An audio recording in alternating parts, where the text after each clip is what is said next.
You ready? Yeah. Okay. Are you ready? No, we're good. Let's Let's go. This is Inside with Outsiders. I'm Jeremy Asgari, and today we have Mohammad Hadla, an avid attendee for our Outsiders destination trips. Outsiders. And there we go. He's a big supporter, and he's also big in commercial real estate, and he'll tell you exactly how he's involved. He's got his hands on many different aspects of that business. Pretty much. But I've known you for how long now? About 20 years. Almost 20 years. That's right. Maybe 18 if you want to get technical about it, but let's just call it 20 today. We'll call it 20. We met when we were 10. Where are you from, Mo? Beirut, Lebanon. Beirut, That's where Lebanon. I was born. You were born there. The motherland. You know, so we were, here's a little funny story. It's a great way to start off. Here comes the icebreaker. So I've been to Beirut. Correct. Mo was there at the same time. We're texting. We got to link up. He's from there. I'm like, great. I'm going to have a local tour guide. We're going to have fun. Me and Mo hang out in New York. It's a good time. Easy. This guy doesn't respond to my texts or calls for like 4 days. Turns out he was on his deathbed with food poisoning in the country he's born in. Pretty much. Yeah. But it was a combination of like sun poison and food poison and Alcohol poison. No, not that day. And then just kind of trying to overcome it on my own. I just paid the price for that too. Yeah, so I didn't get to hang out with, I didn't get to see your Beirut. Mo, put that mic a little closer to your face. Sure. There you go. You see? You got to put it right up in that face, buddy. Yama, yama, yama, yama. Oh my God. I had a feeling this was going to be a good one. Yep. So you're from Beirut. When did you immigrate to the States? 1984. And your parents, like you, literally an immigrant from Beirut with your parents. You were how old in 84? 5.5. And you came with your family. But how many siblings do you have? I have 5 siblings now. At the time I got here, it was myself, Mesa, and my brother Zach. So it was 3 of us. Mm-hmm. And my parents baked 3 more. They baked 3 3 more. girls in the U.S. Nice. Yeah. Why did they come to 4 to? sisters and 2 boys. Why did they leave Beirut? The main reason was the Civil War was at its peak. And it's funny because even during the Civil War, life was still somewhat, we always, like Lebanese people know how to make the best out of everything. So there was still a form of lifestyle, but things got pretty bad in 84. It was between the Civil War, and then you had Israel invasion, 82. That piled up, put a lot of stress on my mom, actually. The visions of certain things that she had to see, and the doctor had recommended that maybe we leave the country for a couple of months. Really? Yes. Not only a couple of months, not 4 decades. Right. But at the time, my father had been an avid traveler into Europe. I got yelled at Bams for a second. I'm sorry. Yeah. He's yelling at me always for having my phone. I'm sorry. Listen, it was an F1 thing. I'm sorry. Okay. I'm sorry. Pay attention to us, buddy. It's an F1 go. Sorry. So my dad had been a traveler already. Like he had been to London already about 150 times for his business. He was an international fashion, just bringing it into Lebanon. And, so we went to London first, and then my dad had a vision of trying out the U.S. We got to the U.S., and that was, I think it was around March of 84. And here we are, end of June of 23. Yeah. So why the U.S.? Like, did he have family here? Do you have any connections? You guys come with We came kind of cold turkey. I think he had one contact here in New Jersey. It's funny, landing here was funny. And then I had a cousin out in Denver that won a scholarship from Lebanon. So he didn't grow up here either. So he was just there for college. I remember when I landed here, I was 5.5, and we got picked up by my dad's friend, and he had that old Chevy taxi cab, those funky ones. Yeah. So he was already a character. So everything turned into a cartoon. Was it a taxi though? Yeah. The yellow cabs. He was a taxi driver. Yeah. He picked up Wait, so the one that actually had the little small seat that sat in front of the seat? You know the one from the taxi. You know the show Taxi. They used to have those cars. Yeah, that one. Literally that same. The boxy square, the old little tail in the back. Tail in the back. All right, we're gonna have to show that. It was like the audience. like a Chevy Bel Air type of. Yeah, it looks like an old. old. So it wasn't 80s. It was from. Looks like, actual checkered cabs. Yes. Yeah. Oh, the checker cab. Yeah, he had one of those. Yes. But that wasn't the time where people had checker cabs anymore. He had it. That's amazing. It was amazing. Everything turned into a cartoon the second I landed. Really? What happened? Like just massive bridges and the tunnel. And I hear him talking to my dad in Arabic. He's like, oh, we're going to go under the water now. There was no concept of under the water tunnels for a 5.5-year-old coming out of Lebanon. Right. So like you can picture fast forward to the cartoon SpongeBob, right. where people just exist under the water. So I'm trying to find out how this car is going to go through the water without the water coming in and us drowning and suffocating. So everything turned into a cartoon the first couple hours. Those are some very vivid memories. Yeah. And you were 5? 5.5. Wow. Yeah. And what was when you were told you were going to be leaving Beirut and coming to the United States? I knew you stopped in London, but when you heard United States, I didn't even know. We just landed in the U.S., right? So at that point, I didn't have much geography. I knew about London because I had gone to London a few times with my father. Oh, you had? Yeah, okay. We had gone to London. We had gone to Romania. We traveled parts of Europe. We were familiar with that. I have vivid memories before I was 5, probably more vivid than my last couple of years. So judging by the way you hang out, I'm not surprised. Oh, stop. So you moved to the United States with your family. What was it like? Assimilating wasn't too tough. Lebanon was still somewhat advanced in the way of life. Actually, by the time I got here, I was already a fan of, as a 5.5-year-old kid, I was already watching Dukes of Hazzard back in Lebanon, Knight Rider. Yeah. Those were my 2 favorite shows. Knight Rider, like Dukes of Hazzard, not so much. And I already, my favorite song was Eye of the Tiger already at that age. Rocky, yeah. Yeah, and actually, my first couple of months in the elementary school, they put me in 5th grade first. By then I was 6, and they gave me like a couple. You were 6, they put you in 5th grade? No, 1st grade. They would put me in kindergarten, I'm sorry. Yeah. They put me in kindergarten, and I was supposed to be in 1st grade for that age, and they told my dad, we'll check him out for a couple of weeks, we'll see if he can speak English.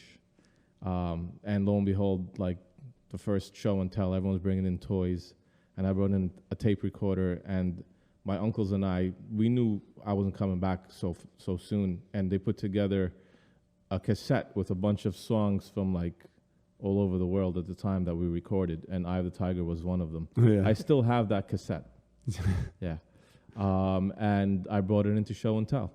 And from there, they were like, he's got to go back to nursery. Yeah, like, send your kid back. Like, forget about 1st grade. Go back to Lebanon. No, it's funny because I had this thing where my whole family knew this as a kid. As a song, the song has the build up to it, right? Yeah. Before it drops. So I used to get on top of the couches and just quietly let the song build me up. You got on the couch. You see, you still do that. So I even offered my teacher, I'm like, listen, I said it to her, I'm like, I usually go on the couch, but I can dance on the desk if you want. And she's like, no, Mohammed, thank you. It's okay. This is good enough for us. That was it. So that was my first. So when did you actually pick up English? In Lebanon. You did? I was already in preschool over there. I had some introduction to it. Like I said, I was watching Tom and Jerry, Dukes of Hazzard, Knight Rider, and my dad's. I used to go to my dad's office a lot, where he would set up stuff for his business, and my uncle, his youngest brother, would be there, and I would actually sit down with him and read like English letters and books and stuff like with him, like starter stuff. But gotcha. It did me well, so I didn't find myself having trouble adjusting at all. No, and then the area we moved to we moved to North Bergen from day one. Yeah. Okay. So it was already mixed with like all kinds of cultures: Arabic, Italian, Cuban. Yeah, I didn't know there was a large-ish Arabic culture there. There was a block where, like in the 70s, between 70th and maybe about 76, was maybe every 3rd house was an Arabic family. So did you have a built-in community already? It was, yeah, but they weren't. Most of them were not. They were Palestinian, actually. Yeah. Yeah. But still, there's some form of comfort zone at that point, right? Is the Palestinian Arabic and the Lebanese Arabic similar? I mean, just like with a bunch of different Latin countries, there's a little bit of that variation. But it's not like Moroccan Arabic versus Lebanese Arabic. It's a little, Lebanese Arabic to me is a little neutral. You can kind of flex to an accent of any other Arabic, whereas I feel like the other Arabic don't have that versatility to be able to. Because when we were in Morocco for the first Outsiders Destination trip ever, you had a hard time communicating with them in Arabic. Well, whenever they're throwing the French words in there, yeah. Oh yeah. Yeah. And I took French in high school, but I did well when it's reading and writing, but not when it came to dialogue. Cool story, bro. Didn't sound good on me. I told my teacher, just let me pass my senior year in French. I already passed the first 3 years in reading and writing. Dialogue was not going to work for me.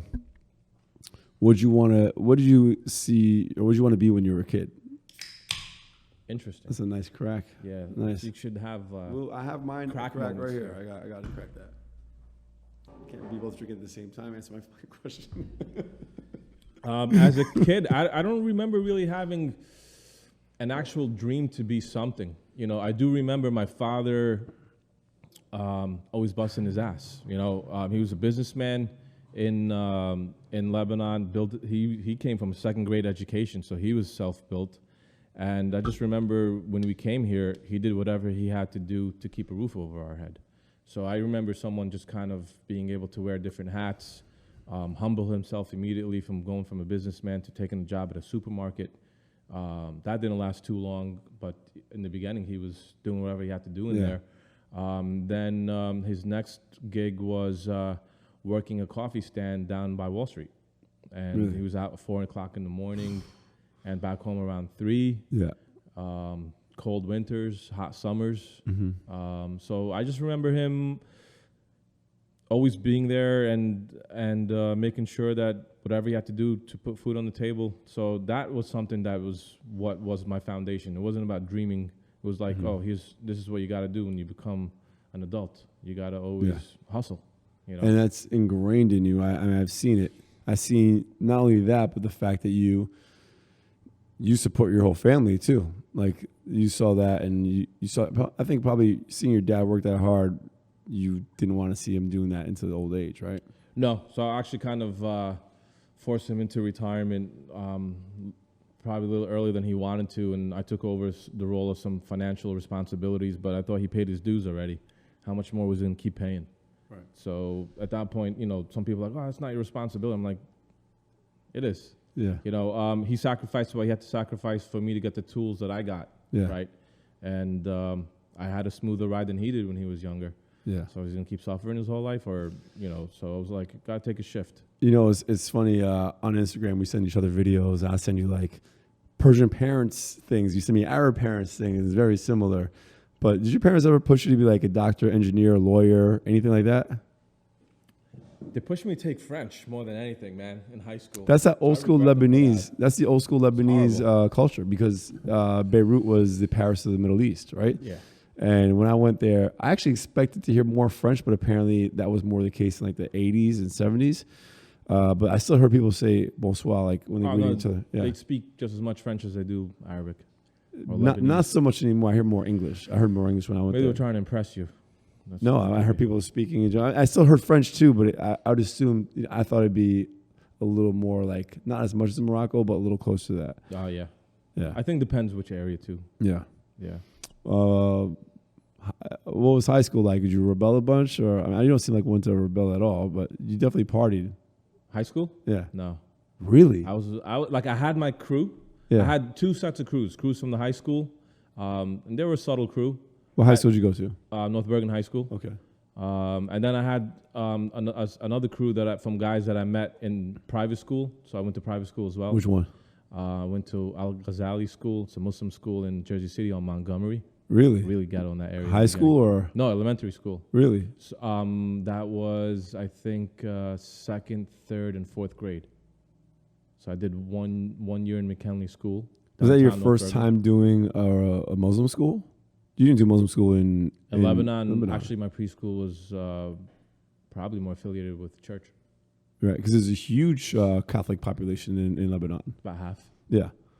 People assume because the Middle East is like a Muslim country, but it's nice mix, like half and half. So there's friends that I met in the private school that are still friends today. Mm-hmm. It's almost like 40 years at this point. Yeah. We've been through a lot. And then those friends met a lot of from my non-Muslim school friends. They ended up meeting each other in one capacity or another. Yeah. Sometimes, sin-free, sometimes not. But So what you mean sin-free? Like, you know, sometimes over a party, sometimes over a football game, right? Or pick up basketball. So, and then carried into college. And there's probably about 40 friends that I've known for about that long now that are still around each other. I got a question for you. So a lot of my Muslim friends, you know, none of them will eat pork. I say almost none of them. But they'll drink and they'll have sex. How do you choose what you're going to do that's a sin or not? Yeah, so I think it's funny how that gets brought up a lot. And I don't know if you guys want to have this as a conversation for this long, but what you put in your body also makes a difference, right? And when you look at other animals that you eat for protein, such as cows, lamb, or sheep, they graze on grass. They don't eat their own kind. They don't eat other meats, right? I understand that. That's what I'm saying. It made What about it easier. alcohol? Well, I would say with alcohol, it's a choice, right? So is But pork, it was I guess. but in religiously speaking, all three religions at one point or another brought up swine is not accepted. Even Alcohol was accepted in the Even beginning of Catholics, Islam. yeah. Even Catholics. Catholics too. I didn't know that. Yeah. I mean, put it this way: my uncle, he, my dad's side, Persian side, he doesn't believe we should follow the rules of things that were written 3,000 years ago because things evolve, things change. Yeah. So, hey, what's up, Chris? You're making an appearance. Look at this. That's like the fourth or fifth time he's made an appearance. Yeah, but that's why I was going into what I was explaining to you. Yeah. It's not necessarily about the age of it, right? You sit down and you could put things on a religious level and you could put things on some logical level, right? And you could break that down. Yeah. So when you look at the anatomy of a pig, it's one of the closest to a human being. So now you can start relating it to cannibalism. Maybe that's why all three religions said no at one point, right? If you look at it from, like I said, the diet aspect, maybe for me it was easier choice to go that route and not that route because I'm seeing a pig eat a pig. I'm seeing a pig eat Pigs other meat. will eat anything. They will They'll eat eat anything. anything, yeah. Yeah. So maybe there's a reason why, right? And if you want to tie it back into a biblical sense with the other two elements that I brought up to you, well, you look at it this way. If we all believe in one form or another, some kind of divine powers or interventions, maybe it was a cursed group. And maybe that's why God said, don't eat this, right? And maybe that's why their anatomy is the closest to human. You hear a lot of testing for different organs from pigs to be assimilated into a human being, Yeah. right? So is it a form of cannibalism? Is it a form of the diet that the pig eats? Is it a form that there was a cursed group? All that added up, that's an easy one to I was gonna say, 'cause I that's know an easy one to pass on, you know. I know a handful of Palestinians who like to. No matter what you to eat, sip on the everybody. sauce. No matter what you eat, everybody has sex. Right. There's no one that's saying like, for all premarital sex. yeah. Well, that goes with every religion too, right? Yeah. Like premarital sex is not to be accepted in Christianity and Catholicism and Judaism. It's basically everywhere. You might want to brush up on some of your religion. I'm not religious. I am you not brought up a religious. question, so I'm answering. it Well, for you. I'm just asking. I'm but enlightening not you religious. with all the lights that we have. Dude, this is gonna be a problem with him. All right, so, and we just talked about high school. What school did you go to for college? Rutgers University. Good old Rutgers, New Brunswick. Yes. Shout out to the Fat Cat trucks, which I heard are no longer there. Because now it's been replaced by a 20-story residential building for students. Of course, you would know that. Yeah. But there's no other parking lot or a place they can have these Fat Cat It was trucks. just prime real estate, man. Well, didn't the original Fat Cat guy open up an There's actual a few street stores. shop? That are Yeah, still they on, actually yeah, but opened that a was street. before I even graduated. They Yeah. already had Really? They already had storefronts that had them too. So some of the storefronts were extensions of the trucks. For those who don't know, want to explain what a Fat Cat truck is? A Fat Cat truck was a truck that had hoagie bread, basically, with double patties of meat, right? We'll call it a burger. But then they also had any kind of combination you wanted, depending how sober or not sober you were. And they threw fries in Mozzarella there. They sticks. threw, Chicken patties. whatever was fried, basically. Whatever was available that could be chewed could be thrown in there and just throw a name into it. Yeah. Fat Moon, Fat Cafe, Moon. Fat Yeah. Biddy. And I guess depending, like whoever was ordering that day, if they put something together, they would name it after that person. So that was a sight to see. I would say freshman year, my body was able to digest 2 of those per day. Oof. Sophomore year, Really? I Two? couldn't have one. Really? Sophomore year. He's probably My body was already like, enough. Probably used to have like 2,000 calories for lunch. Oh, easily. Those things they probably hit like 5,000 calories. Easy. It's a very Rutgers, a very Jersey thing. It's like that's Jersey culture, especially like coming of age. Like everyone who's been, I think everyone from Jersey's partied in Rutgers at some point. Yeah. I'm wrong. Yeah, Rutgers was a great experience. So you said earlier, like, did my parents push certain professional like aspects? Yeah, of course. Every parent What they like, want you become to a do. doctor, an engineer, what have you. I started out with an intention to become an eye surgeon. Really? In the beginning, yeah. So I had a bio major, psych minor set up. And That's actually my studies when I first. I wasn't trying to be a surgeon. I was trying to be a physical therapist, but I was originally a biology major and a psychology minor. were you? Yeah. So that's how I started. Look at that. And then I switched it up. What'd you switch it to? Huh? What'd you switch to? I just flipped them. Oh, so you majored in psychology? Yeah. Really? Yeah, I'm a psych major and a bio minor. I changed. I went to media studies, communications. So, Well, that's why you're interviewing me, and that's why I'm answering you. there you go. What a jerk. What? So when you wanted to be a psychologist or a shrinker? No, to me it was like I think when I came to the culmination that I'm not going to med school, and I also Why not? Why didn't you? it was a just have no combination interest? of like I think I had to really dedicate myself to my studies for the next X number of years. I also saw my father, like I said, paying attention to my dad and the hours that he was putting into, and I felt like by the time I probably accomplished what I wanted to accomplish, how difficult were things going to be for the rest of my family. And between that and not really being into it anymore. Right. I would say that's probably the biggest factor. Right? Yeah. I mean, look, the reason why I even wanted to become an eye surgeon, because when I was younger in Lebanon, I had a cousin close to my age that had some problems with his eyes, and he went through a couple of surgeries, and he ended up going blind. So I thought maybe I should learn to help others, you know. Yeah. But then when I said it's not going to happen, the point at that point was entrepreneur and what was going to be the fastest ticket out and still get my degree. And it was not adding on more majors or minors or Right. any of that. It was just flip them. So when you graduated with a psychology degree, what did you do out of school? Believe it or not, I wanted to just graduate. I didn't have any intention to. I mean, I think I learned a lot in terms of structurally being able to go through college. So at that point, it's more about being applied. Those skills can be applied to anything.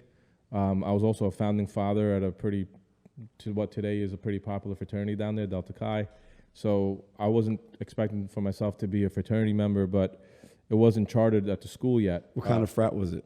So that's why I'm going into that. So a lot of fraternities down there, a lot of the fraternities down there were kind of like one kind, either let's say Latin or what have you. Yeah. Whereas when my friends came to me, a lot of them were from my elementary and high school days, and we were going to school like together there anyway. And when they first approached me, I was like, nah, man, I don't need this stuff, and I don't need someone to go give me a hard time to belong to something or what have you. And then we thought of it further, and we thought we can apply the way the dynamic of our friendships were and our conducts and our morals. 'Cause as much as we love to have fun, we do have a strong moral compass, and we ended up understanding that we were going to be the core foundation. And what was good about that is it was a very diverse group of people from day one. So it automatically started being a magnet for other, other students, like to come into us and be comfortable, right? We weren't about the hazing and stuff like that. There was responsibilities and accountability, but we weren't about doing things that were going to separate you from your family, don't talk to them for 3 months. I wasn't about that stuff. And first thing I told somebody, I was like, someone's going to try to get in my face, I'm going to punch him right in the face, so it's not going to work.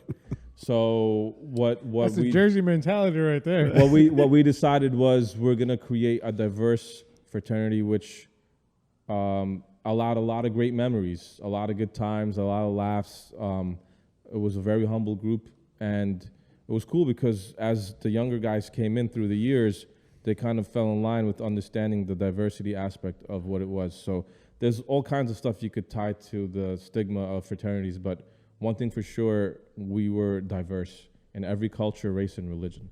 I mean, And I love can that. Totally respect that Yeah. because that's one of our missions as outsiders. Yeah, and every time I go back, that's all I look to see. Like whenever there's an alumni dinner, I go back every couple of years, check them out. I just want to see that's still diverse. And it still is? It is. Amazing. Yeah. What did you do out of college, though? So when I graduated was when the NASDAQ crashed, right? 2001 tech crash. I had already had like a biotech job lined up, and that got taken away before I even graduated because of the crash. And my dad's friend was always on me to get my real estate license and get in the game. And I actually took a temporary job at the time working for a marketing company up by the Alpine area in New Jersey for Takasako Inc., which was a company that was doing marketing for like Lever, all the different detergents, soaps, stuff like that. And it was $25 an hour, which back then kind of equated to a $50,000 salary. It wasn't too bad coming out of college in 01. But I kind of saw after taxes and XYZ what's left over. And then I asked for a day off to attend my sister's 8th grade graduation, my sister Iman, and they gave me a hard time about it. And that was probably one of the last times that I thought I'm going to have a real boss. Yeah. Right. So got my real estate license. Well, I went to real estate school, passed the school test, 9/11 happened. Oh, my God. And then I'm like, I don't think anyone's going to buy a fucking house. Right? We're already doing all the world, the country has to do its own recovery. We have to do our recovery. We were local to this. Yeah. It's funny how we found out about 9/11. My aunt in Lebanon saw it on the news before us. Because, I had just moved back home from college. My brother's responsible for taking my sisters to their school, and he was being lazy that morning, and he said something silly to my parents, and I got in his face about it. And then got my mom running right between us. Oh, put it on TV. Your aunt just called, a plane just hit a building. What? And then turn it on. It was the most surreal thing I've ever seen in my life. And while I was watching it, that's when the second plane came. And I was like, I'm not really worried about what I'm going to do for a living at this point. Got to see what's happening to the world and us. When it subsided a little bit, I went back and took my state test. That was in October.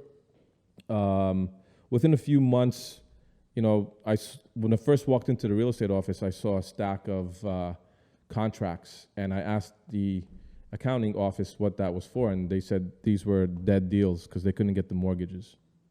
So already registered in my head, no finance, no transaction. Right. Most people don't have the cash to buy everything. It stuck in my head, and then I met a loan officer that was pitching their business. Had you started real estate? Did you even start real estate or not? At that point? Yeah. Well, I stepped into the office. I was licensed at that point. So I was showing properties and stuff like that. Yeah, I was. All right. Yeah. So I was already like seeing my temperament around someone saying, oh, I like the bathroom in this house and the kitchen in that house and the bedroom in this one. And I'm like, I'll tell you what, I always loved architecture. Right. I always loved interior design. So that was cool to see. But then my father wanted to refinance our home at the time. And I met a loan officer that I took to my dad to refinance the house. During that process, I learned about how mortgages work. And you understand, especially from day one when those deals were dead because the loans didn't go through, that's the horsepower of real estate, the finance. Yeah. And I took a liking to it. It's numbers related. I love numbers. And I remember, telling that person, hey, maybe I want to try this. So what we did is refinance a couple of people that I knew with the guidance of the owners of the business at the time. And I remember the first closing I did, I got a check that equaled a lot of the checks that I had to do when I was at that temporary marketing. And this check reminded me of my refund check at college, right? Okay. You get the student loan, the grants, and then you're left over with $2,000-$3,000 at the beginning of each semester, right? So that was my first check. It was like $2,800. I was like, oh, I can get a refund check every time I close one of these things. Mm-hmm. So that lit me up.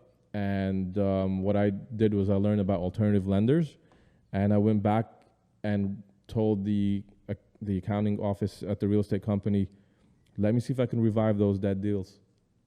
And then contact, the real estate agents, spoke to me. I got the information of those borrowers, and I was able to revive like 4 or 5 of those deals within like a span of about 4 months. Closed them and got a nice taste of it, and I was just lit at that point. Now, at that point, I had a choice to either grow vertical by myself, but I already liked the idea of, coming from a fraternity background, growing up as, even just leadership roles with my friends and my family. I like the idea of teaching more people the industry, and let's grow sideways before we go forward. So did you start your own business then? No, I was under the branch license, so they let me run my own branch office immediately. That's when I met you, right? Yes. How soon after did I meet you? No, it was by the time you met me, I was already running my own show. How long? Under the license of the company that I was licensed. How long had it been? Probably a year. Really? Yeah, because what happened was the office partner, which was the wife of the main founder of the company, started having a problem with me being able to pay my regular office fees and get the value of getting the loans. Not really losing sight that I was reviving dead deals. It's like, oh, some other loan officers from different companies want to pay a lot more than you for the desk space. And I thought it was just going to be awkward because she knew me as a kid. And I'm like, dude, let me just get on my feet. And after she had promised me X, Y, Z anyway as a real estate agent, that didn't go through. So I was like, just leave me alone. And she stayed on it. And then one day I just decided to go and rent my own office right across the street of my sister's elementary school, Zana, in Fairview. That's when I started recruiting people that were around my age, or like some of my friends started reaching out to me. Hey, can you teach me? That's how we met, right? Yeah. I was teaching other people the business. There's probably about 20 people today. They're all making about 150, 200 G's a year from the school of Mohammad Hadla. And that's something that I really appreciate. I mean, the way you say it sounds cocky, but the fact is it's truth, and you wanted to help these people. So it was intentional, because it sounds like you feel, but you chose to be. It actually made life harder for me because I was making so much more money, less effort. When now I had to, if I have 15 people asking me 5 questions a day, do the numbers, that's 75 questions, right? Yeah. And that's not even dealing with my own clients. And I'm showing and I'm teaching. So now I'm doing all that and I have the expenses. So I'm making less money and working more, but I didn't mind it at that point, especially. And these people are lifelong friends now too. So yeah, that was cool to see. And we met. That's how we met too, right? Yeah. So a lot came out of it. And we kept in touch. You start when I was doing nightlife. You'd come out to some parties. You'd support some New Year's stuff, and then I would tell you, I would like, Jeremy, I like what you're doing, but this is not the lifestyle that you can make long-term success with. And I want you to think of other ways to use your network. And meanwhile, he's telling me this out of love, but in my mind, I already knew this. I'm stressing and putting so much pressure on myself. And then I hear him say it, and I'm like, shut your fucking mouth.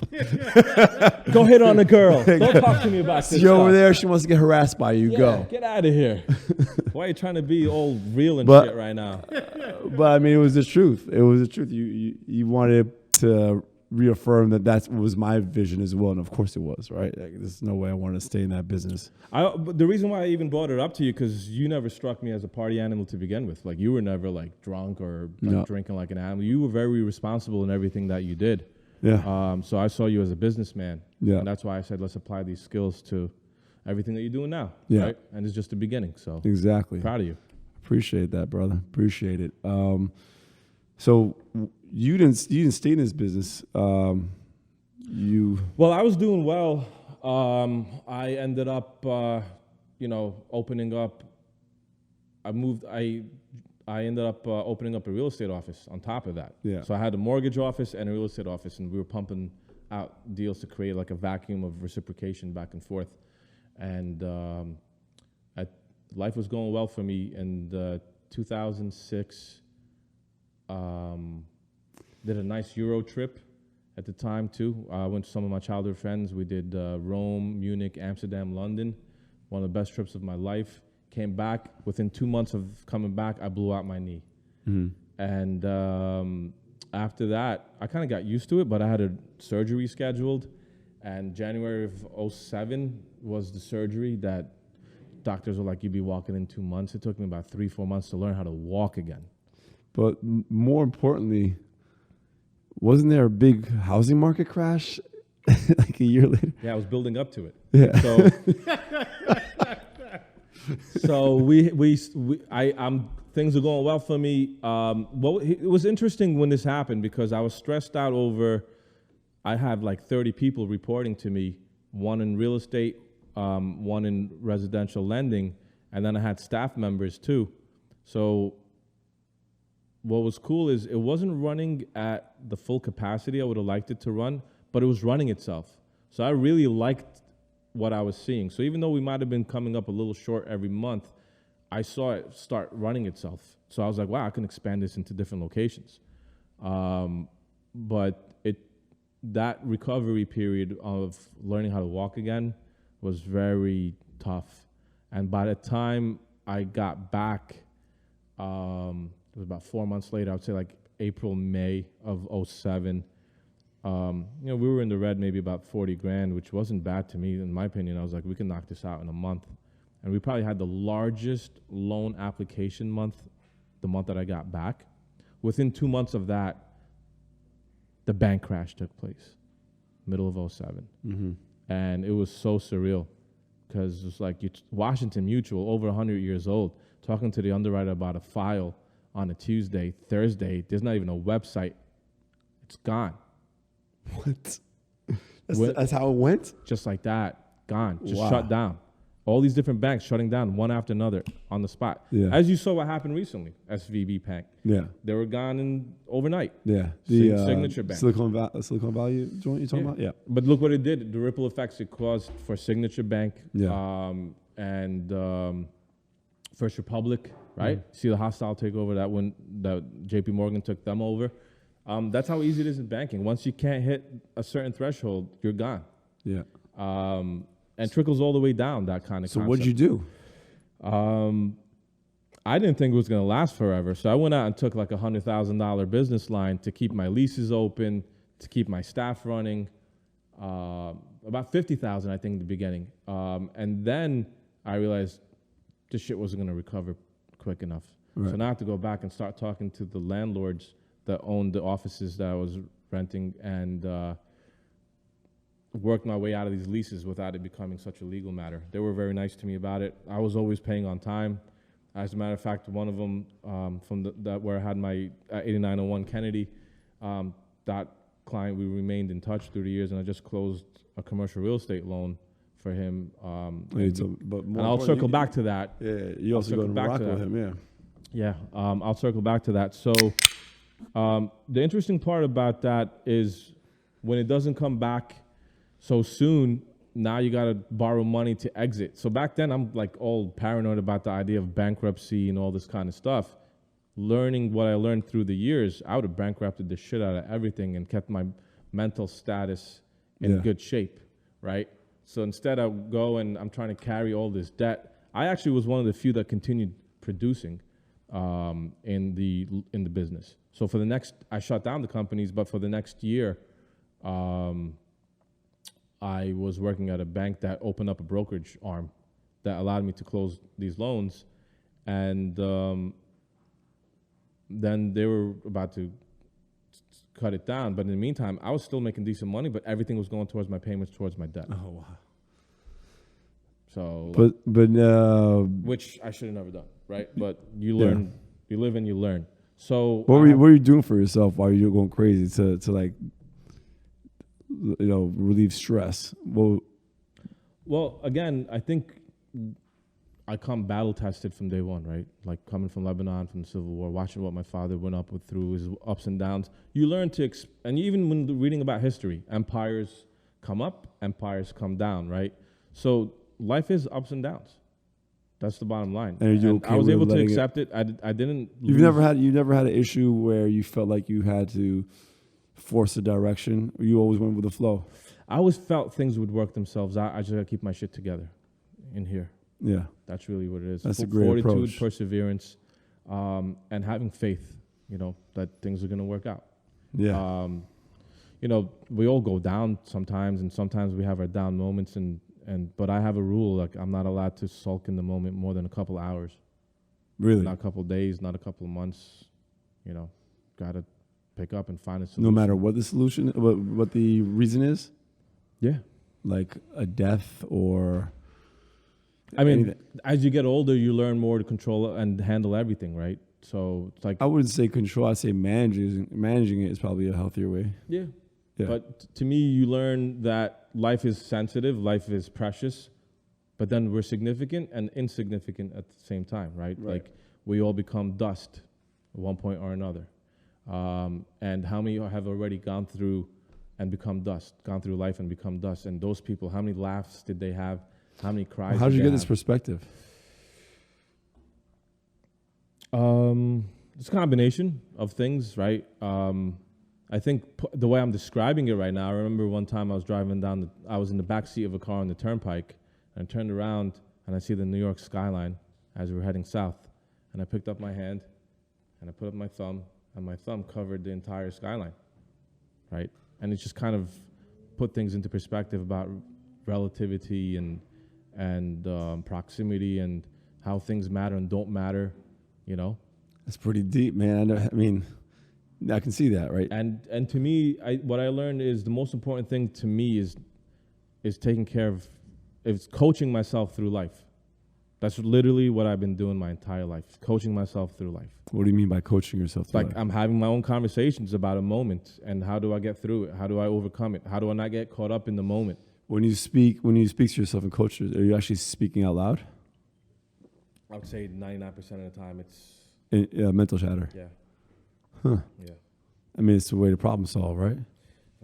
You know, life is good at the end of the day. Like it goes through the challenges, but if you keep yourself in good shape, you keep yourself in good health, the recovery is not as difficult. Right. You know, if here's the way you look at it, right? Even when people sometimes they break up from a relationship and they'll go and start having a lousy lifestyle, partying up a shitstorm, spending their money doing dumb things, strip clubs, drugs, all this kind of shit. And then even if they find someone new in their life that might be good for them, they got to clean up their act. They got to recover. They got to fix up their lifestyle again and get back to a form of like a more decent being. And that takes time. Yeah. So why go down that route? You just, this way, instead of doing all this extra work you got to do to get back on track, you just got to localize the problem and know that if I can fix my finances, the rest of me is good. Right. I mean, that's usually for things like finances and career stuff. Even in relationships, because you want to be the best that you can be in the next relationship that walks in the door. Not, I agree. Wait, give me 5 months to fix my shit because I had a lousy lifestyle the last year after I broke up. Oh, for sure. I mean, people do it all the time. I think you and I operate the same way. I mean, this is for whether it's a negative, like a breakup or a career thing. For me, almost I want to improve myself so much more or less to like prove others wrong in a way or just prove stuff to myself, you know? So yeah, I don't like to sulk or. Yeah, exactly. Yeah. I don't like to let myself down. But also I'm pretty hard on myself. you still need to feel what you feel sometimes too, though. Of course. Yeah. Listen, you're gonna get caught up in your moments. Yeah. And we're not perfect, right? And we're not made out of steel. And we are emotional human beings. All of us are. But still, don't let your emotions get the best out of you. Right. I like to embrace problems. See, a lot of times people want to avoid the problem. The problem gets bigger. It gets heavier. It weighs on them.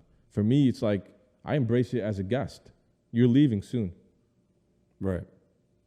Yeah. Man, that's I gotta adopt some of these ways of thinking for sure. You know, you can internalize a problem and let it become a cancer.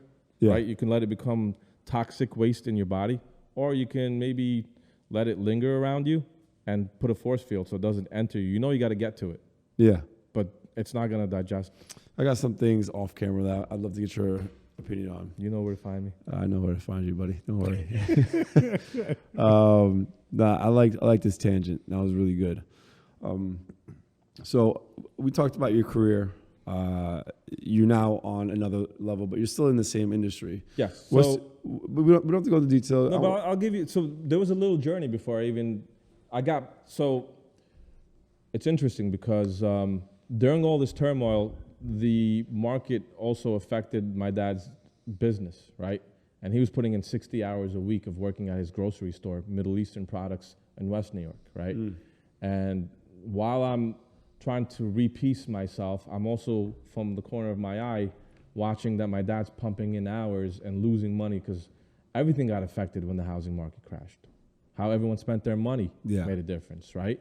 So it's similar to the way COVID affected us. So I had ways of recovering quicker if I was selfish, but like I had offers to go in the city, get property management positions or things still related to real estate when things really hit the fan at that point. And I just pictured myself like, all right, I'm wearing a suit, walking around after 5 o'clock to happy hour, having a good time. And my old man is at the store till midnight to only come out 5,000 negative after all the expenses, right? Yeah. So I was like, I gotta get him out of here. And otherwise, if he ends up getting like, sick or dies in this role, I would never forgive myself. So I actually took my suit off and went into the store for about a year. Really? Yeah, in 2009. 2009, I spent the entire year, like they were trying to push a hookah cafe in addition to the store, and they had a partner, and I wasn't a big fan of the partner. I thought he was going to try to give my dad more mental headaches, even though they considered themselves good friends. And so I was pumping in hours just to kind of help things balance out, while my intention were to get my father out of there by the end of the year. So he had debt owed for some business elements regarding people. I want to make sure that I got paid back. Anything regarding like institutional, that's by then I already learned the bankruptcy policy. I would go up to my father. I'm like, you've been paying your bills on time for your entire life. You're going to go right now and get a heart attack for a piece of property that's still going to be here after we're all gone. I'm like, this is where in America, when you do things right, you exercise your right for bankruptcy. So that was step one. Took me about a year to clean things up and get my dad out of there where the person bought him out enough to cover the personal stuff. And then I went back into residential lending, but this time Chase in Midtown. So that's the new phase. That's when we reconnected. Yeah. Some nice parties. Yeah. After work, Thursdays, Fridays, Saturdays. But what do you call it? That was a great experience too, because now I was adding. So I did it backwards, right? Right out of college, entrepreneur, right? Now I'm getting the corporate polish, and yeah, maybe Chase could be different in certain places, but Chase in Midtown, working on residential loans for people that own businesses and own all these condos and co-ops in New York City, and those people think that their shit don't stink. Not all of them deservedly so, but I understand where they were coming from. I had to take on a new battle in terms of being able to set expectations for people and solve their problems at the same time. A lot of self-employed people don't qualify for mortgages if you don't put the loan together properly. Yeah. So I became an expert at that. And I was doing well. I recovered pretty quickly. When I never had a salary in my life outside of that first year out of college. So even at Chase, we were 99% commission when you're a loan officer. Yeah. So they took a liking. I didn't have the highest numbers, but I had the highest closing ratios and the highest high net worth client ratings. And I was given an opportunity to go to San Francisco to manage 8 branches in that area. Not the branches themselves, but the loan officers in each location. That could have tripled my income. And at the time, my sister that was a couple years younger than me was going through her divorce. My nephew was about 1 or 2 years old. My brother was going through a mental health matter, which we can talk more today or another time on. Maybe we can make a podcast strictly for mental health. We can come back for that. And then, we got my father was a certain age already, right? So how's he going to relate with my nephew? So one of my main reasons why I declined the position was to stick around and be a role model for my nephew, because I didn't think he had the right pieces in front of him at that time, and to also make sure I can try to guardrail my brother's situation and not let my family get destroyed in the process, because mental health can destroy a community, not just a family or a person. Can you share what he was battling with? Well, from my experience, mental health is gradual. It might start out with a mood swing or depression, and the wrong lifestyle or the wrong medication can make it a lot exponentially worse. Yeah. And it could lead all the way to schizophrenia. So that there was a whole gradual process in that. But I felt like I had to stick. I felt like I did a time lapse in my head let me take this position. I'll go to San Fran. I'm going to make $300,000-$400,000. I'm going to live it up. I'm going to have a great time and come back to a broken family. I got to rebuild. So I was like, fuck that. It's still New York City, right? Still New York Yankees around the corner. I still had a boat with a couple of buddies of mine that we would go out in Hudson River all the time. Yeah.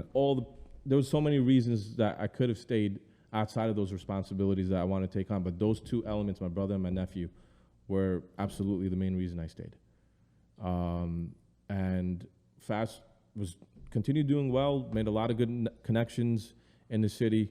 And probably by 2015, I was already starting to think, what else am I here for? I'm not married with kids at the time. I'm not married with kids now, but even then I was like, I'm not gonna wait till I'm 50 to pivot, right? So I started gradually. I had an interaction with a client over like $100,000 co-op, and it was such a big fuss that they made, and I was like, what am I really doing at this point? Like I can't, like, it's great that I'm doing X, Y, Z in numbers, but am I here just for that, or can I expand my ceiling? Let's talk about the pivot, though. We don't have to talk about like the logistics and numbers and so on, but no, like I get it. Making a change in your career at, what were you, 38, 40? 39 probably. That's a scary choice. Super scary. Yeah. Super scary, and you're a grown man making decent money, and now you're going to go flat to zero because you're going to completely... What motivated you to do that? That interaction with that client. I walked away from it telling myself, what else am I here for? I was like, I love architecture. I'm always at awe when I'm walking around New York City, construction and this and that. I was like, you know what? I got to figure out a way to like sell buildings. I got to figure out a way how to lend on buildings. Maybe one day build buildings. Just started out with that. And within about a year, I left the business, and I worked on a couple of house flips. So learned the elements and the nuances of some form of construction. And then started knocking on doors to community banks and said, here's my resume. So you started a whole new business, completely from scratch. Let me ask you, all this time spent with that, helping your family, what did you do for yourself? Like, personally, obviously that's for yourself. That's for yourself. I always make sure I could take care of myself. I love to travel. Yeah. I love to have nice dinners. I had a set of friends that have been around me my entire life, and we know how to lose ourselves amongst each other. What about dating? We've had plenty of conversations about having a hard time finding... Are we going to talk about dating? I don't know if we want to talk too much about dating. It's a waste. But... well, we don't have to talk in specifics, but I mean... obviously there was some relationships that went on during that time. But do you find yourself having the time, enough time to hit every aspect of your life? You're obviously handling family. You're doing a great job. I think what happens is, let's say you're in a situation where you don't have a relationship, right? You can break down that spare time into more productive things anyway. Or you can do it the opposite, like I said a few minutes ago. Right, yeah. Right? So to me, it's like, let me pour it into, a new business. Yeah. Let me pour it into, I'll be there for my family. And let me pour into travel, and let me pour it into, I still have like a set of friends from the elementary days that they're married with kids, they have responsibilities, they've lost a parent or two, but when we get together, it doesn't matter what the fuck is going on in life. It's a roast show, and everybody's laughing that night. Mm-hmm. Those things are medicine. Well, that's community. Those things are medicine. Those things are medicine. So, go ahead. It seemed like you had another question. Well, no, I'm going to go off of the list of questions now for you. Oh, shit. You have a list of questions. I do. All right. Because I feel like we're hearing a lot about your life and career, but I want to know a little bit more about you as a person outside of that. Because you're very concrete, numbers thinking, career, direction, goal, all that stuff. Which is, listen though, it's still being built. It's not like I made it to a platform. I know it is, and it'll always be being built. Even when you achieve the goal, you're gonna stop and restructure and try something else. Sure, I know your personality. Well, do me one favor when you lean back like that, just bring it with me. Yeah, bring it with me. Thank you. All right. What are your goals and dreams? They change. Personal. They change. Currently. Stay healthy. Really, that's my number one goal. Stay healthy, keep my sanity together as long as God's giving me that will. And just continue going down the path where I'm at now with commercial real estate. I'm sorry, it's not necessary. That is part of your life, right? Yeah. That is how you pay your bills and how you travel. I'm not knocking you for it. No, I understand. I'm just saying, like, it's at the end of the day, that's what we do for a living does take up 60% of our life, if not more, right? So these things are allowing me to continue to get to a certain lifestyle, to be able to help, but to be able to enjoy my life, right? Yeah. What do? Outsiders. You post a trip that I love. Yeah. Hey, this is not. And You I came like on 2 this year. I might hit the third one. Which one? Rio? Yeah. We have Puerto Rico too, but Rio's more. I might hit Puerto Rico too. Wait, hang on. Puerto Rico's an outsider? No, trip? it's not outsiders. It's like an affiliation. It's not not posted. Puerto Rico trip. It's not. It'll be posted as soon as we lock in a couple other items. But it's Fat Tire and Outsiders together. Oh, okay. Yeah. I didn't. I thought it was just it might have been like a Fat Tire thing. I didn't realize. No. They reached out to us. They have distribution there now. Anyway, yes. Oh. Okay. This might air after that, but who knows? I appreciate you. You know, it's fun. Some of these trips, I like when people that I know join as well.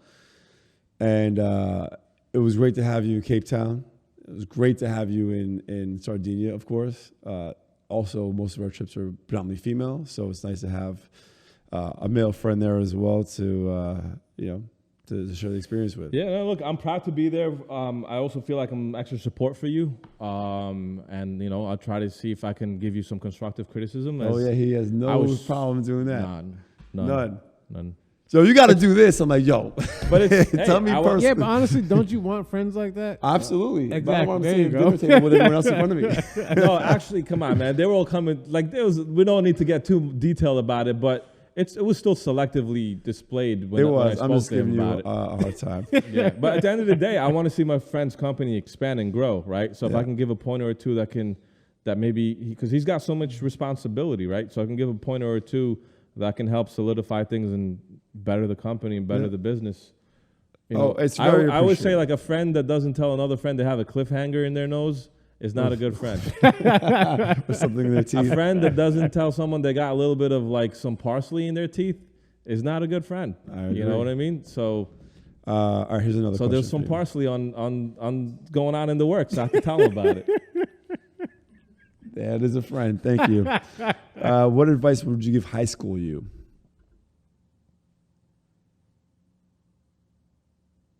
I have no regrets about high school. I was pretty to myself. But there's no advice. So it's interesting. High school was an interesting dynamic. Everyone was partying and drinking and all this kind of shit. I had no interest in it at all. But a lot of those people were still my friends, and we hung out when it was sober moments. I was around them when they were doing dumb shit. But high school was fun. But I had a lot of moments in high school where I just wanted to come home and chill by myself. Yeah. Like as much as I could be an extrovert, I could be just as an introvert as I am an extrovert. Okay. So what would I tell myself? Maybe get contact lenses so I could try to do better in sports, because my glasses were like trying to see from the side of my eye, and I was fucking pretty blind back then because I did my eye surgery in like 2002.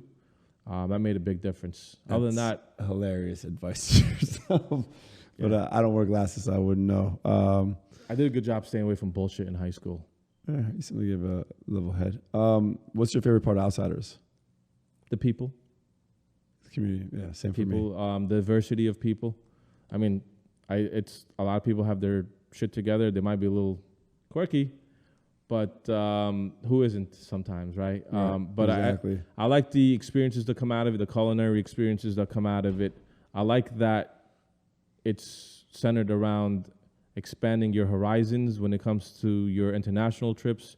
I like that it's centered around expanding the knowledge of different beautiful places this country has to offer on a domestic level. Yeah. And I like the fact that you have a lot of local, you guys, I'm always pitching you guys, but a lot of local healthy trips. Yeah. The canoeing, the rafting, the hiking, like, yeah, maybe someone might smoke a joint and have a beer, but that's still a healthy lifestyle. Didn't go out and have 10 drinks, right? True, Didn't yeah. go out and have 10 drinks, and that's what I love about it. So I do think there's a lot of wellness behind Outsiders, and that's why I'll always give it my support. It's funny. Wellness it's a word that's really overused, so I don't like to use it because everyone talks about this is wellness, that's wellness. But yeah, I mean that is what we're doing, a healthier social environment. What's your most embarrassing moment Of my life? of your life? Can I take a second to think about this? Sure. Okay, you ready?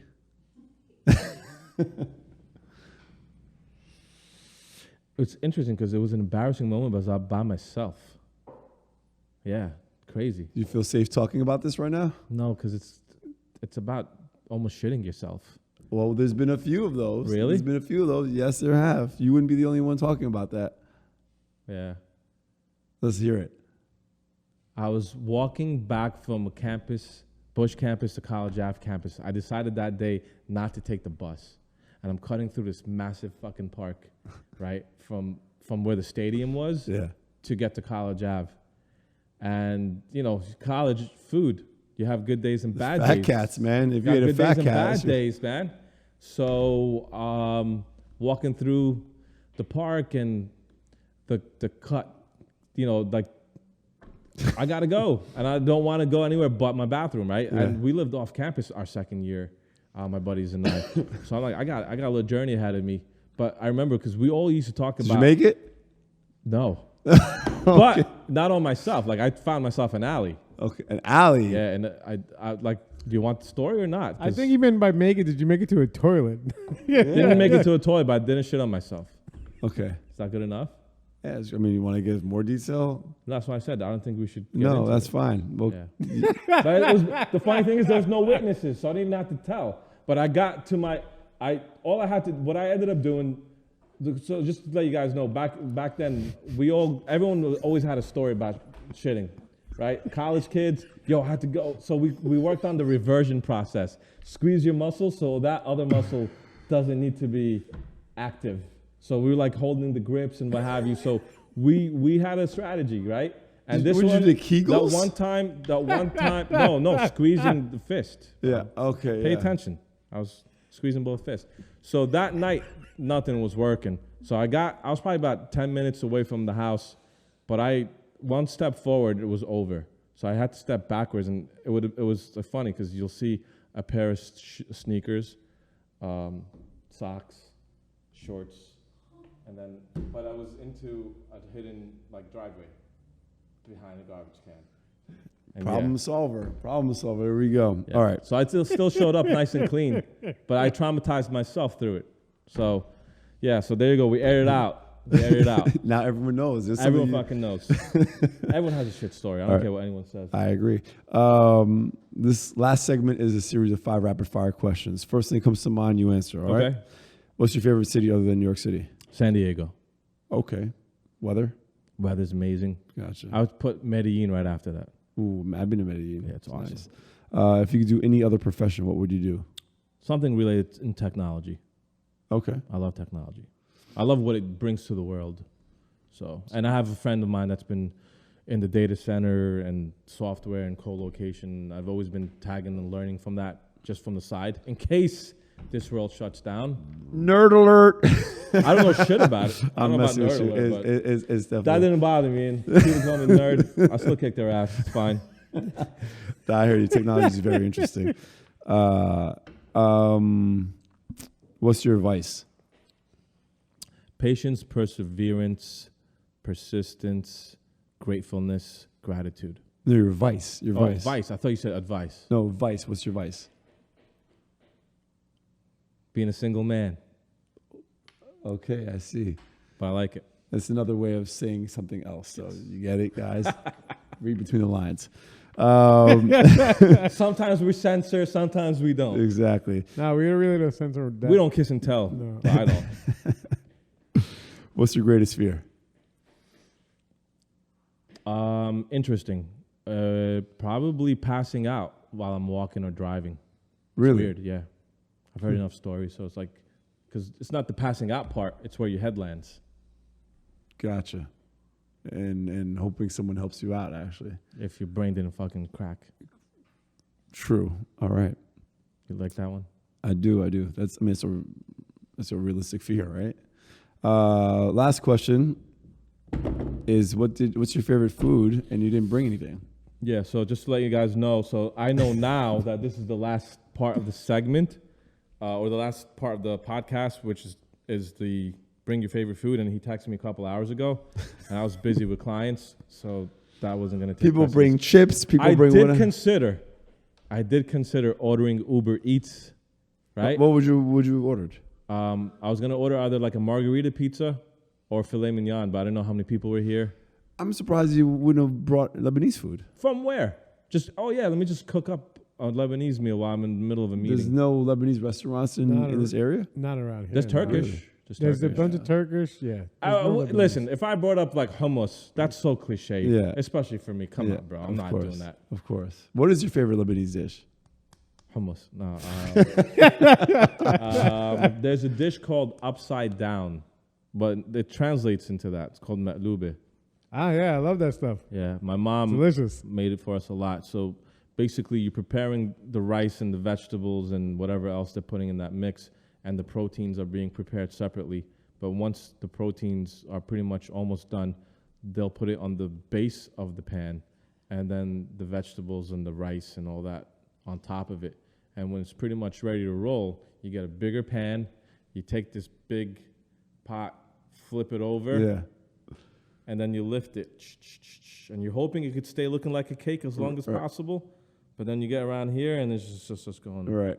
But it tastes amazing. It reminds me a little of my favorite Persian dish, which is called tachin. Is that the one that you put on a podcast of making it yourself? Yeah, I was like, I'm gonna make this this dish because it's my favorite dish, and my mom was helping me, and she wanted to do this together. I thought it was cool to do it with her and film it. I appreciate it. It was cool. Yeah, it took us 4 hours to make, but it rice and then a layer of stuff in between, and then more rice, and it was good. But anyway, I didn't realize how much of a talker you are. I could also say nothing. But then it's better this way. That would be, they're like on the trips, right? People come up to me, oh, we thought you were just so quiet. You don't like to talk to us. What have you?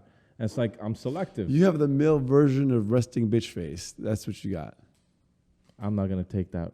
I don't know if I want to agree about that. But there's times where I think it's better to observe. There's times where I think it's better to be quiet. And there's times where it's time to talk. I think you do a great job of finding that balance. You listen when you're supposed to, and when you're listening, you're actually listening. A lot of people will be listening with thinking about what they're going to say in response, but you're very attentive. So I appreciate that about you. Empathy's important. I'm sorry, I couldn't make a comment because I was doing something about the resting bitch face. I think it's a Middle Eastern thing. I don't have that. I don't agree with him anyway. It's not like I'm a resting bitch face. Yeah. Yeah. Anyway, brother, I appreciate everything you've done in my life for me. You've changed my life in many ways, and I'm glad you came on this show. Glad you have me. I love this stuff. Just to let you guys know, this was supposed to be popping my cherry experience when it came to podcasts, but over the weekend I had a last-minute request to show up to a podcast yesterday. So popping my cherry? Really? That's what you're gonna say? Yeah, because that's what they told me. We're popping your cherry before your buddy does. So I was like, yeah. All right, yeah. But on that note, we're good to go. Thank you very much, Mohammad Hadla. I appreciate you. Good Love to you, go. brother. Love you too. But also, side note, that podcast is probably not as good as this one. Yeah, right? that one's definitely not as good. No fucking way. All right, guys. Thank you.